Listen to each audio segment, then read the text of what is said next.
dazzles and you look at talent and say, wow, I wish I could be like that. And yet you find that excellence is not about talent alone. In fact, a major part of excellence has nothing to do with talent. And in course of time, once you go beyond a certain level, ability or talent is the most useless virtue to possess. It's what you do with that talent that matters. And that's why he used a word, Mukesh used a word that I love, attitude. Beyond a point, it is attitude that counts for far more than talent. Because talent breeds an ego. And talent never solves problems beyond a point.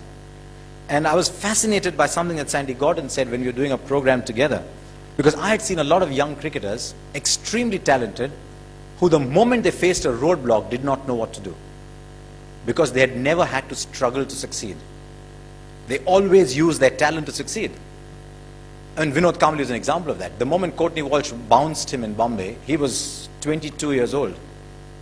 Was he? Yeah, he was 22 years old then. In 1994, he was 22 years old.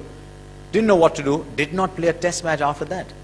His last test match was when he was 22 years old. Just did not know how to play the bouncing ball because talent had solved everything for him before.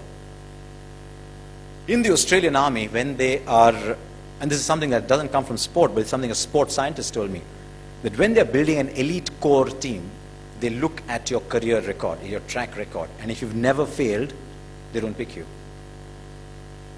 They don't pick you because they say, if this man experiences failure, will he know what to do? They pick people who have failed and bounced back. And that is where your attitude comes through. And, I mean, let's look at excellence. What is excellence about? It's about being in the top 10% in your profession. I mean, I know I'm talking to people who want to be in the top 1%, but there are a lot of ordinary people around us around. So let's say top 10%. Is talent important when you get to be in the top 10%? I mean, everybody in the top 10% will have the same talent, right? So what's your USP?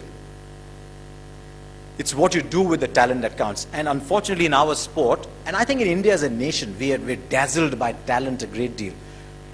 I have found that beyond a certain time in sport, as indeed in broadcasting, that your work ethic and your attitude counts from far more than talent.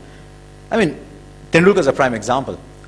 The moment you say Tendulkar, if I asked you to, if you had one of those things that talk show hosts do, I'll give you a word and you give me a connecting word in one word. You say Tendulkar, you'll say talent, right? He played 55 games as a 14-year-old without a break. 55 days. He'd practice for 2 hours, play a game, practice 2 hours, fall asleep on the dining table. And do that 55 days in a row. That's attitude. You know, we think, and this is something we talk about in our corporate lectures as well, where we advise against talent. When Tendulkar was born, it wasn't that this nurse picked him up and said, here, Mrs. Tendulkar, here's 70 hundreds for you. Yeah? It isn't Tendulkar's talent that's produced 70 hundreds. It's his work ethic, it's his attitude, and more than anything else, when you reach the top, it's his passion to perform. And that counts for far more. The attitude and the passion counts for far more than ability. Ability opens the first door. It might open the second door. It's not going to open the last door for you. Because the guy who's bowling the ball at you has got equal ability as you. He's not going to run up to bowl and say, oh, sorry, you're a genius. Sorry, I'll give you a simple ball. Which is what India's bowlers did in 1948 when they went to Australia. They were so much in awe that they said, we are going to bowl to Bradman. It was understandable in those days. India was